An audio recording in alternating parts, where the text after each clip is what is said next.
This is Ryan and Michelle, and welcome to the Celebrate MarriageCast, where we hope to restore and reclaim godly marriages through honest and real conversations. Yes, welcome to episode 46. Thank you to our listener for joining us today. We have a special guest with us, but first, we want to give you a few reminders that we do have an Instagram channel, Celebrate MarriageCast on Instagram. We post shorts there, and we love hearing from you. We have a few new guest questions we're going to be talking about today, mystery questions, and you can submit those at any time to our text line, which is 605-951-0110. You can leave a voicemail with feedback, how the show has changed your marriage. We would love to hear that feedback. So, and just share. You never know what your friends are going through and whose marriage you will impact by sharing this episode. So we would love that. It's so valuable to us as well. So, Ryan, we have a guest back today, and we want to say welcome to Tony Boer, who is joining us from Suit Empire Christian Counseling. Tony, you've been on the show a few times now. Tony is a licensed professional counselor and brings a wealth of information. Is an author, has a great handbook for marriage, and just gives really practical applications for how to help in your marriage. So we're so excited to have a very special top 5 marriage issues episode today with Tony. Welcome to the show, Tony. Yeah, thanks for having me. I really appreciate being here. It's fun, and it's fun to just be part of this and to hear about you guys and your marriage and the podcast and how it's going. And hopefully we can give you guys some information and help out today. Awesome. Awesome. Yeah. Tony, we're super excited to have you. So, I mean, as we get in here, Michelle kind of prefaced this here of really just kind of jumping into really the top five issues that we're seeing in marriage. And I think we can all agree that marriage has changed. Culture has changed. A lot of things have changed. And as a result, I think we've seen relationships change. We've seen, what that looks like, and some of the issues that, really weren't a thing 5, 10, 15 years ago. So we really kind of want to just jump in with that today and just kind of go through, hey, what are the things you're seeing? Because you're obviously in it, the thick of it every single day. It's what you do for work. So just kind of, we really want to jump in, with somebody that is in, in this fight to really, as we say every week, restore and reclaim godly marriages. What are the issues that you're seeing? What are you helping couples with?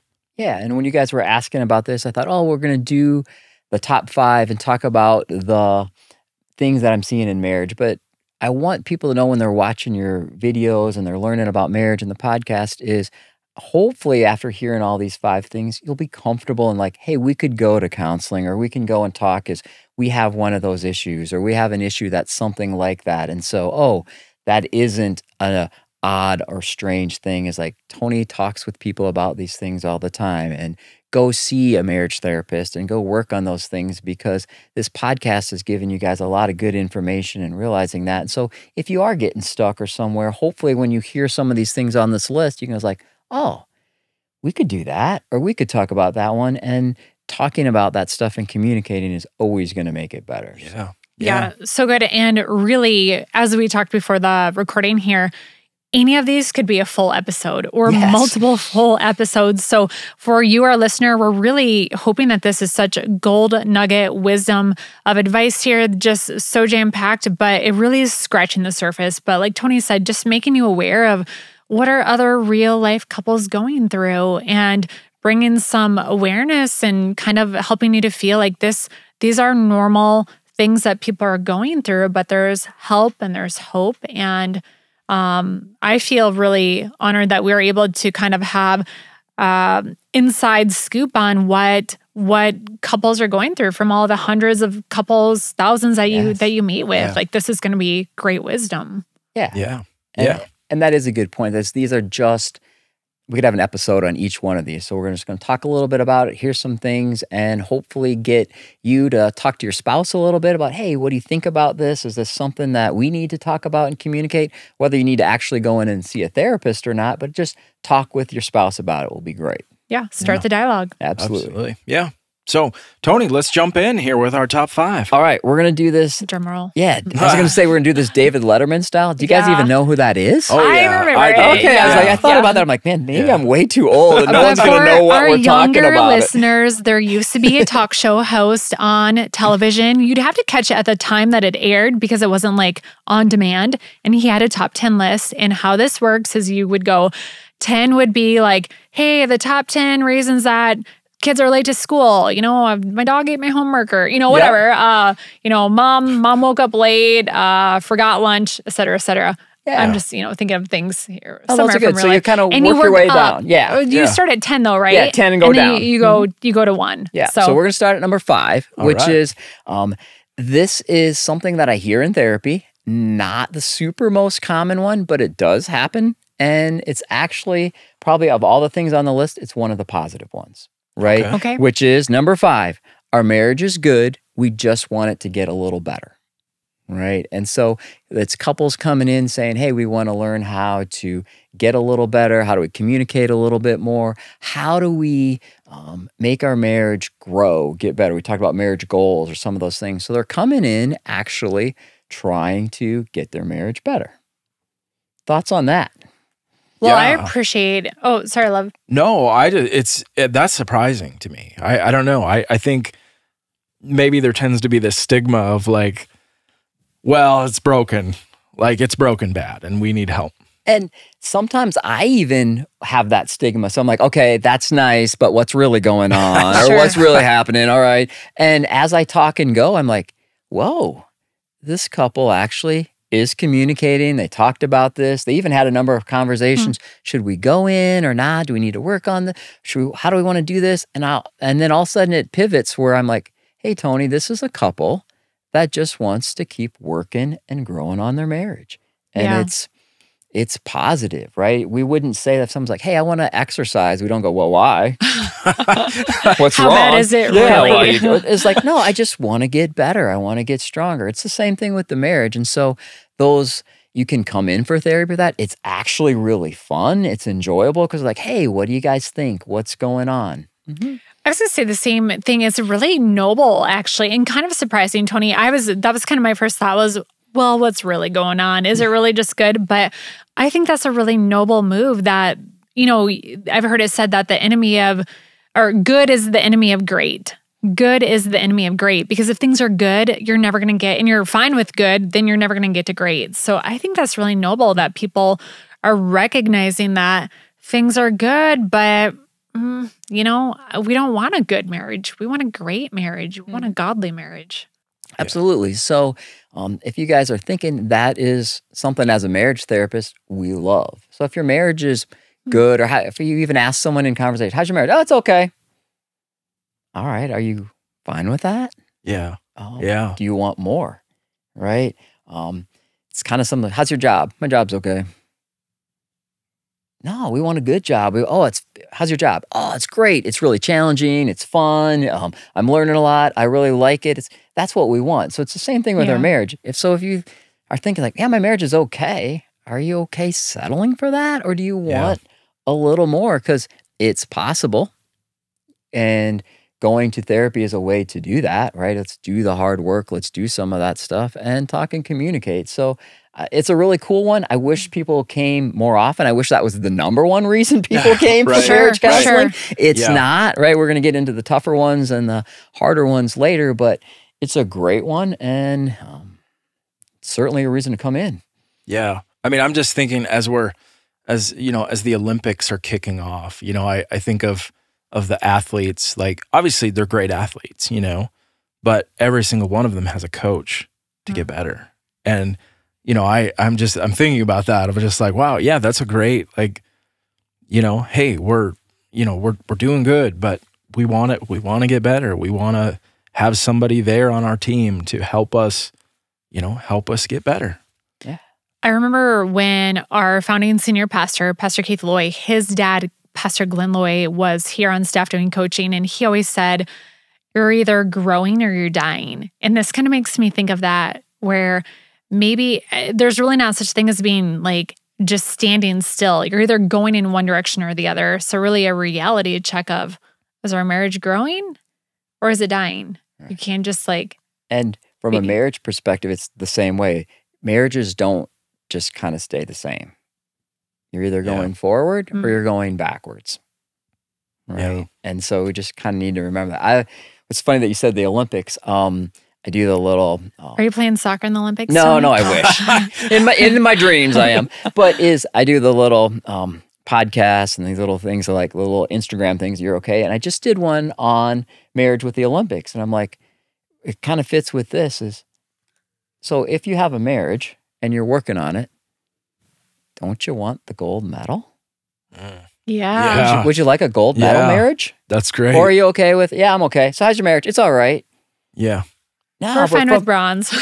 Bronze, silver. Can I just get on the podium? But there's a piece of that is like, if this is the most important thing to you, right? And a lot of times it is. So what's the most important thing? Oh, it's my wife. It's my marriage. It's my relationship. I treasure that. I value that. Okay.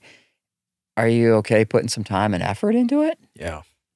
Yeah. Would you like the gold medal? Yeah. And too often we're like, no, we're good. That. Yeah. Yeah. That's so good. All right.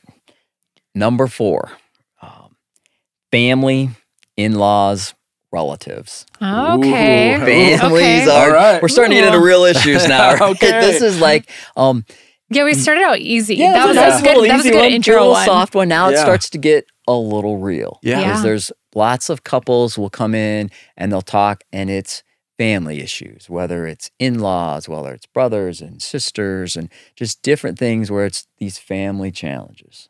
What's your guys' thoughts on number 4? Yeah, I mean, well, we have a lot of family that listen, but but in all seriousness, I think we're really lucky. We have really great relationships. We've worked really hard on that. And we actually have like 3 sides of the family. We have my side, Ryan's side, and a bonus side.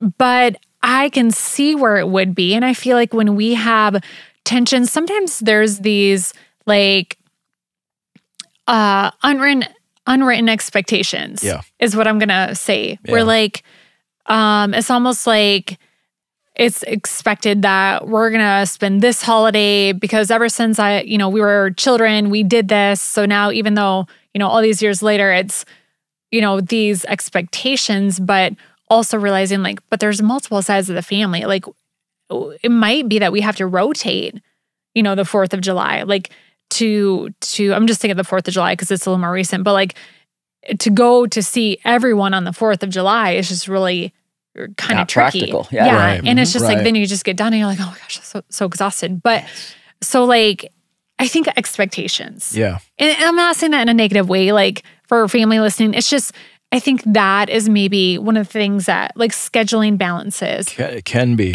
Yeah, absolutely. Yeah. I mean, what comes to your mind? Yeah, I was thinking the same, Michelle. I think a little bit of I think absolutely expectations. I think traditions that are there that are like, okay, well, we have to do this because we've always done this, and so having that there, I mean, families are vastly different. Yes. I mean, I think we come from very different families. Michelle, you and I come from very different families, to communication, to, there's a lot of things that are so different, I mean, I mean, I think some of my family is very kind of spur of the moment, like, we'll wing it, where we'll be at your house tomorrow. Surprise. Right. Okay. Hey, that's cool. We're cool with it. Like, we are cool with it. Hey, we're driving across the state. We're going to be in town tonight. Oh, hey, cool. Which is great. Absolute great. Where I think, Michelle, like on your side, like every last detail is planned, spreadsheeted, and like, I'm going to bring this, and this, and you bring this and this and this. That is true, actually. And so like, I can We're going somewhere this weekend and there is a very detailed spreadsheet. Yes. Yeah. So like, I totally get it, how that could be. And you guys have clearly had a lot of conversations about that, right? And just to kind of recognize, when you talk about the two of you, opposites attract, right? It's the same thing with families, right? It's like, we got a planning family, we got a spontaneous family, and putting that all together, gets really tricky. And the part that gets tricky is we tend to want to expect everybody to act like our family, right? Sure. And so it's like, if my family is spontaneous and does whatever, and we're just flying by the seat of our pants and doing that, and my wife's like, hey, what's the plan when we get together? I'm like, I don't know. What's the plan? What are we gonna? I don't know. We're gonna. It's like, well, you need to find this out, and you need to do this, right? It's really easy for her to kind of goes like, well, I need to know the plans. Your family needs to do it like I do and plan, and it's not. Or the same thing the other way is, I don't. Hey, Tony, we need this, this, and this from you. Okay, yeah. Well, what do you mean? For sure, really? When? And it just flies, and so you just got to slow down and realize, one, families are going to be different. There isn't a right or a wrong, right? And when you join the family, you have to remember you're joining their family.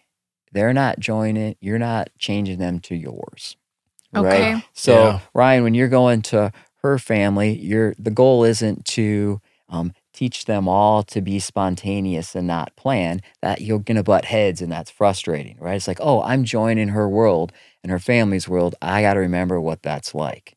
Yeah. Right. Instead of trying to change that, or vice versa. When you're joining Ryan's world, trying to, hey, this is how they need to act. This is what it needs, because this is how the world works and goes. Is no. So you just need to remember that. And with that, when you're joining families, you need to remember getting each other caught up to speed. How long has Ryan been in Ryan's family? Since you've been born, right? Yeah. Right. How long has Michelle been in that family? Yeah. Not as long. Right. Yeah. Right. And so there's a little this, sometimes Michelle will be like, hey, what's going on or what's happening? Oh, that's just how it is.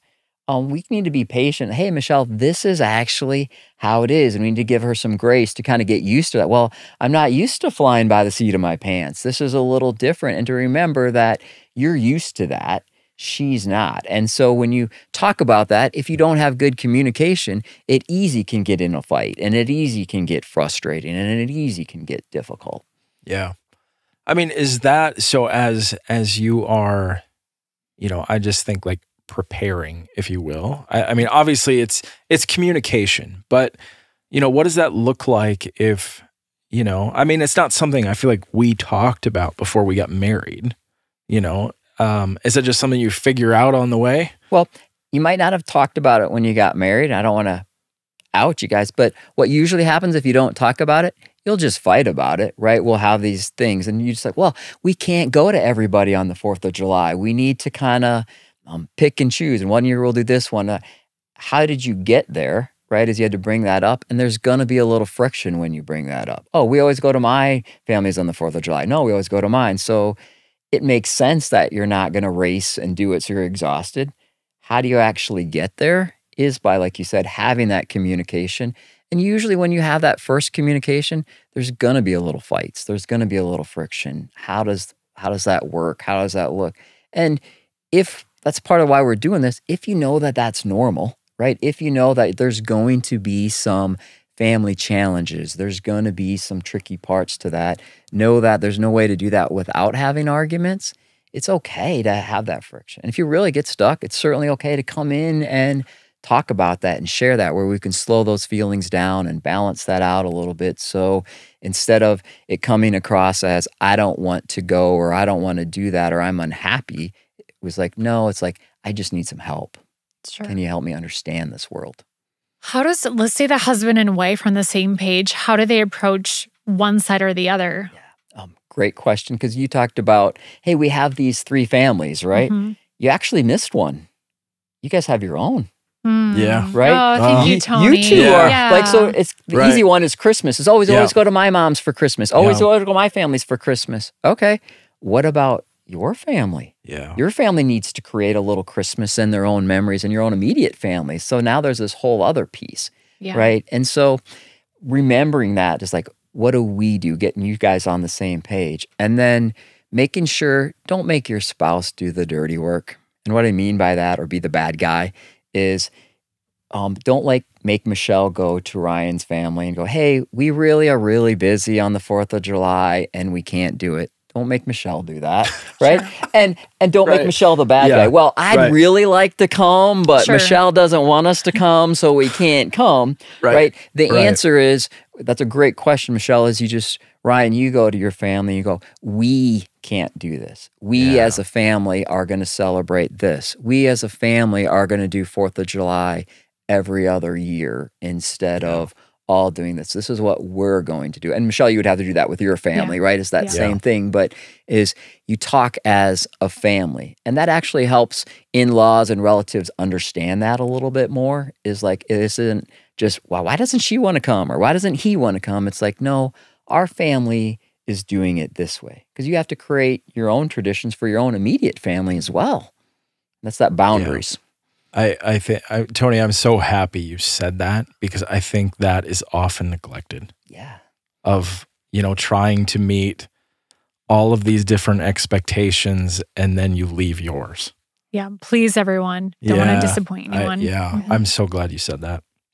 I think it's great. That was really good advice, Tony. Yeah, and that was even a great one. Because families are fun. That's why we're in this problem. It's like, I want to go to mine. I want to go to mine. But there's also this piece of, I want to create fun for our own family, right? How do we do that? And you have to put your own immediate family first and having some of those boundaries and saying some of those things. And it's tricky, but when you're on the same page, it's a great thing. Yeah. It's really great advice. Man, I feel like this has been so good and we're only 2 down here. That was great, Tony. And then just the last thing with families as a kind of a funny thing to remember is you're so used to your family that you don't realize you're not a fair judge, right? Oh. So I will say things like, oh man, I can't believe my mom said this and did this. My mom is driving me crazy, right? And I'll say that all. 2 days later, 3 days later, my wife was like, Tony, your mom was kind of doing this, and this was kind of a little tricky. I'm like, oh, that's just my mom. She's fine. It's the same thing, right? But I'm so used to it that I just kind of complain and it's okay. But when someone else says it, whoa, that's my mom, it's okay. And we just got to remember, we're not always fair. We're biased. We like our families. We're in them more. We're used to that. And so the more that you can start to hear, so if my wife would say something, and my wife loves my family, by the way, but there's that piece of like, she says, oh, this is kind of tricky. Just to go, yeah, it is. Instead of having to defend and do all that and explain, because I actually know that. I was just saying that a few days earlier. So it's kind of funny that as we can be frustrated with our own spouses or our own families, but we don't let our spouse do that. Yeah, that's great. That's a great point. I can see where that could be kind of not divisive, but kind of dividing. Yeah. And remember, you're on the same team. You and your spouse are on the same team. Yeah. That's great. That's really good. All right. Are we on number 3? Number 3. All right. Money. Ooh. Money. It's just getting even spicier. Getting tougher. How much time do we have left? So lots of couples will come in talking, arguing, fighting about money. Thoughts on that one? Yeah, I mean, this is what I do for a profession. So like I totally get this. I can see it. I do have some thoughts that I'll let Michelle jump in, and then maybe we can bounce back here. I was just gonna make a joke. You don't fight about money for a living. You help people financially plan and that's with their right. I can totally see it. I mean, Ryan does an amazing job, and I feel like we have great security because of your wisdom with that. But man, finances are hard, and then you throw in things like medical and, like you guys know, basement floods, and it just adds tension. And if you're not, especially I think if one spouse is a spender, one's a saver, like I can totally see where that would be really tough. Yeah. I feel like we do a pretty good job together. It's not that we fight about it, but it does at times create tension when life just throws you this stuff and you're like, oh my gosh, how are we going to figure this out? Like one more thing. Yeah, for sure. We're embarking on another one. We'll talk about that later, but yeah, Ryan has this thing on his leg, and that's a whole nother can of nother can of money. A whole nother episode. Nother episode. Right. Yeah. What are your thoughts, Ryan? You had me go first. I mean, I think it's so interesting, and Michelle kind of touched on this of how people view money and how people, versus spending, saving, like how they view it even as a tool and how they use it and all of those things. I can see absolutely can create tension. And it sounds like you get to see that a lot or every day. Yeah. I mean, I think of just spending habits. I think of what they spend money on.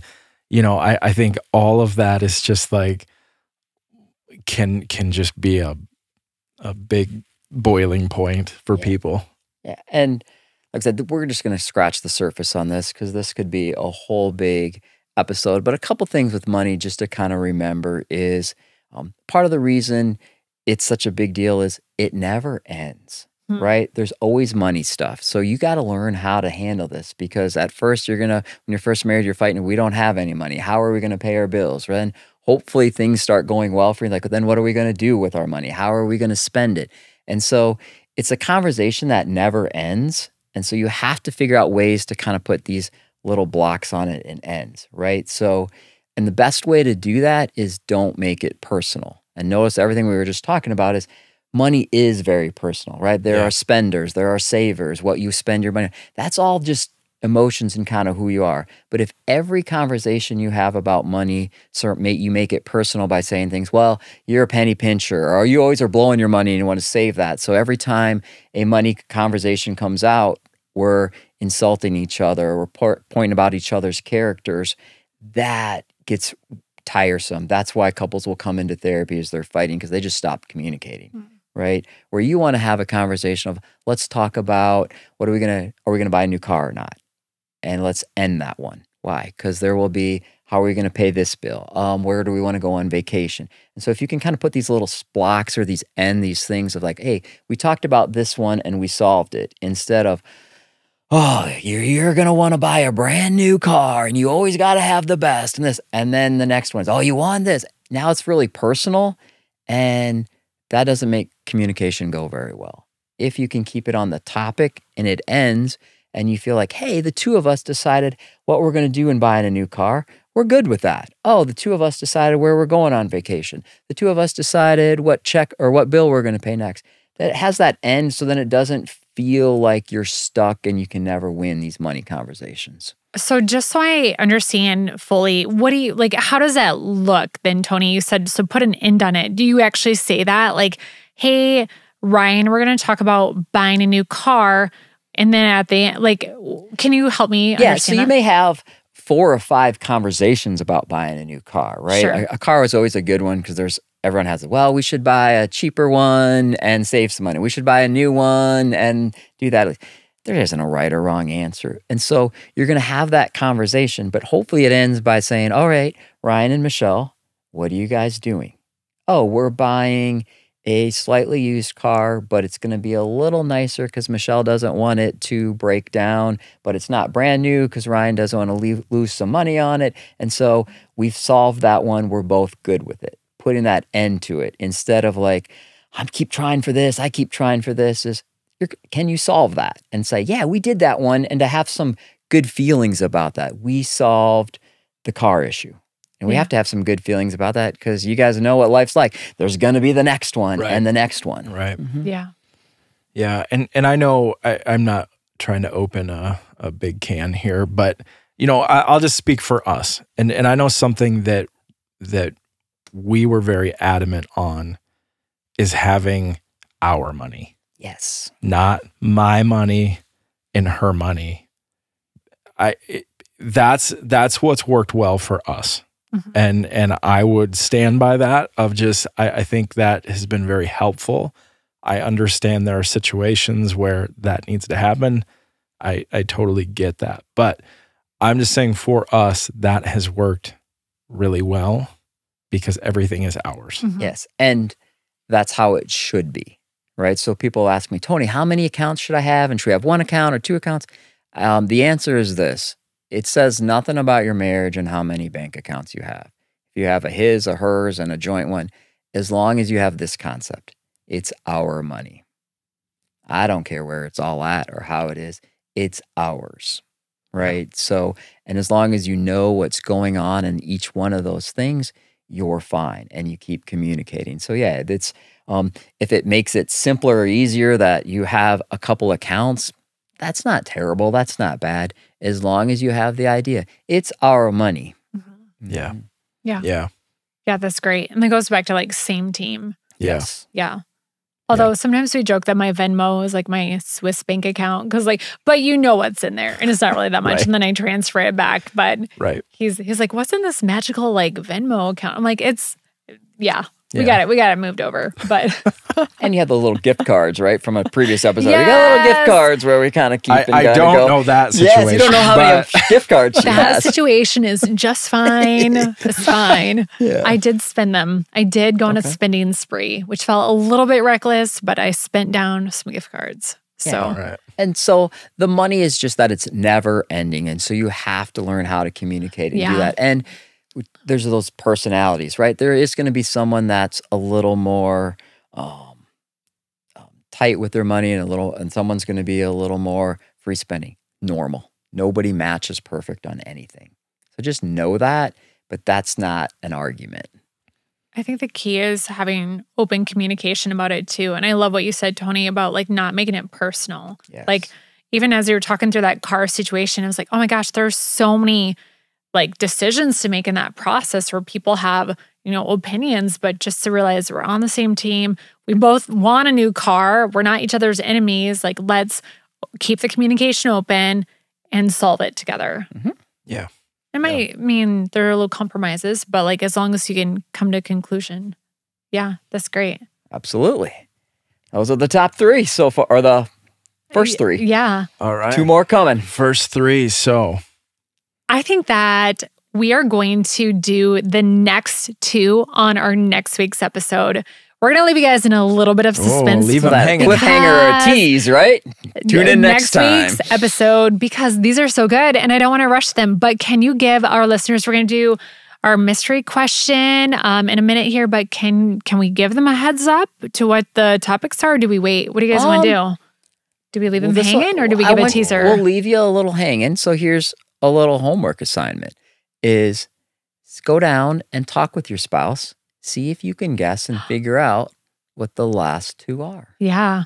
Yeah. So really the top 2 issues that you see that I in hear marriage the most counseling. in marriage counseling, where most couples will come in. These are the top 2 things that I'm hearing quite a bit.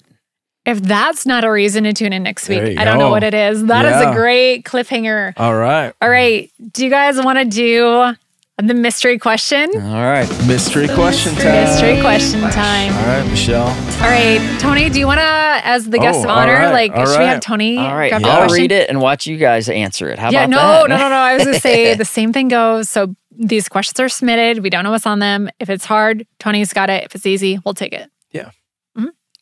Perfect. Oh, this is actually a really nice, cool one. Oh, good. What is it about your spouse that makes your heart still flutter?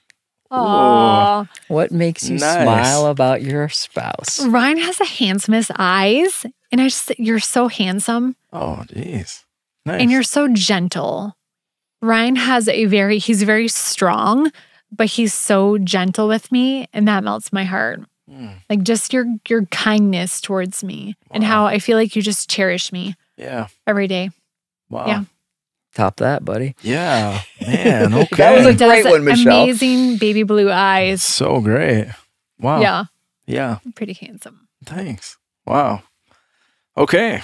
Well, my turn. Yeah, I mean, I think I think 2 things. One, I think you have a fierceness about you that is very fierce when it comes to our family, to me, and just in loving and caring for us. I think that is certainly one. I think you are very kind and very gentle with me as well, which is also means an awful lot to me. So, in addition to being beautiful. So, I mean, I think those are 3 that I have. Thank you, love. Yeah. I also have to say I love your laugh. You have this you're like, ha ha. I'm not going to do it. And I love it. It makes me, just like this. Something's really funny. I'll just be like, ha ha. Yeah. And I love that. Tony, tell us about you. Your wife's name is Michelle. Will you share about I will your share wife? about Michelle in 1 second. First, there was a cool thing that just happened that I want to make sure you guys see. Couples don't say cool things about each other. They say when they're mad and when they're angry, and then they just kind of assume everything's okay.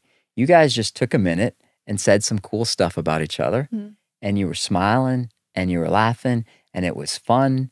And notice the cool part is like when you got the question, it wasn't like, man, I don't know what to say. What could I say? It's like, oh, I got some things. There's this, there's that. And this is why you guys communicate. We talked about all these bad things in here and stuff, but I want you communicating about the cool, good stuff, which was, hey, what makes you smile about your spouse? Oh, this, oh, that. And you guys are smiling, you're laughing, it's fun. And that's part about marriage too. We want to have more of those things. Yeah. And so that's really cool and good. I better quick get mine in or I'll get in trouble. Right? Absolutely. Mine, for my Michelle, is she is so good at her love language is acts of service. And she never forgets about me. She is always buying stuff and doing things. She's like, and it's not great big things. It's these little things like, hey, I saw this, Tony. I thought of you. Hey, I thought of you. I thought of you. Just as we were walking in here, she's like, hey, I'm praying for you on the podcast. It's like, she just thinks of me all the time. Yeah. And that just makes my heart kind of smile. It's like, man, when I have these hard days or these hard times or dealing with a tough session, and I'm like, man, and then I'm like, my wife's always thinking of me. And she's smiling and she makes me smile. So it's just kind of what makes my heart flutter is like, my wife's always thinking of me. That's pretty cool. Yeah. That's awesome. That's awesome. Good job, Michelle. Yeah, way to go, Michelle. Thank you. That's so awesome. I love that. And I think what a great lesson too, that the world, I mean, we're going to get beaten down by the world. So take a moment to pour into your spouse and let them know that. That was a great mystery question. Whoever submitted that, thank you for whoever that. did that. Good job. You guys, this is the end of our show. Thank you so much for tuning in today. If you need additional help or marriage resources, you can find us at celebrate.church/marriage. And like I said at the start of the show, we have a number that you can call into. It's 605-951-0110. Yep, I double-checked it from memory and I got that right. So that's good. That is our number. You can also text into that number, and we will be back on Friday. Tony's going to be here with us this Friday, I think, for some homework for you, a little challenge for the weekend. And we hope that you have a great week. Thank you, Tony. You bet. Thanks for having me, and tune in next time and we'll continue on. All right. See you guys. See ya.